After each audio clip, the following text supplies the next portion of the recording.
What's up, everybody? I have not made a regular Worm Wednesday video in a while, and I had a massive heat die-off of worms. It's been 100 degrees in the garage here, so I have redone the setting, man. I've got the Vermi bag going with red wigglers, the mammoth. I've got that purple Vermi bag right there. It's going with my Africans. My green Vermi bag, Coyote Brown, I don't know, I'm colorblind right there, is growing with European night crawlers. The Europeans is what had the massive die-off from the heat, and honestly, I just couldn't deal with it anymore. So I'm kind of resetting right now. But what I'm doing tonight is I'm setting up a worm grow out bin. There is a catfish tournament fishing thing in about a month, and I currently do not have any bait size European night crawlers. So I'm gonna see if I can grow bait size worms from some hatchlings and juveniles in a month and see how it does. So I've got the bin set up right here.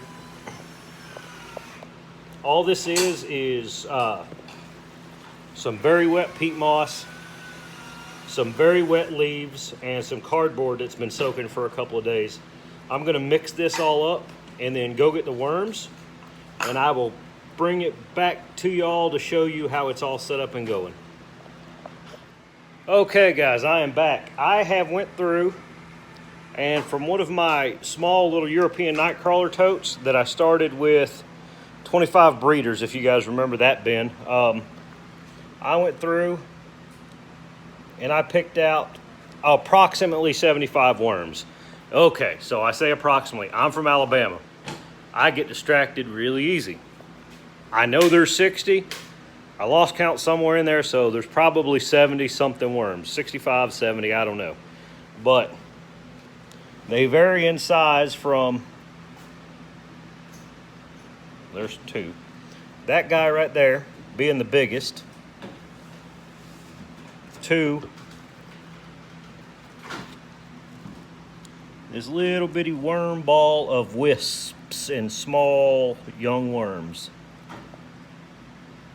So I've always read that the key to growing out bait worms is increasing the surface area, letting the worms have enough room to stretch out and grow with some higher protein feed.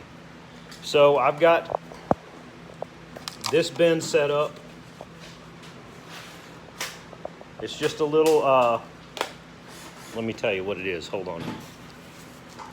A Blue Hawk 10-gallon tote from the Home Depot, I believe. I got it set up with the bedding mix that I told you about earlier.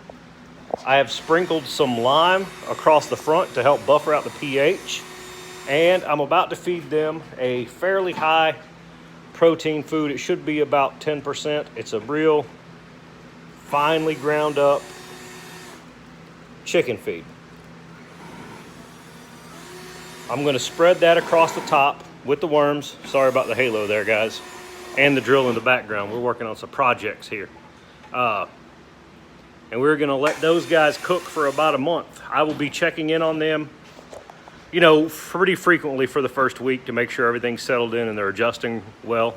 Probably I'll give you guys another update on this thing in 2 weeks, and we'll see if, one, we can find any of these worms, because if they don't get any bigger, it's going to be hard to find them in that big tote as small as those worms are.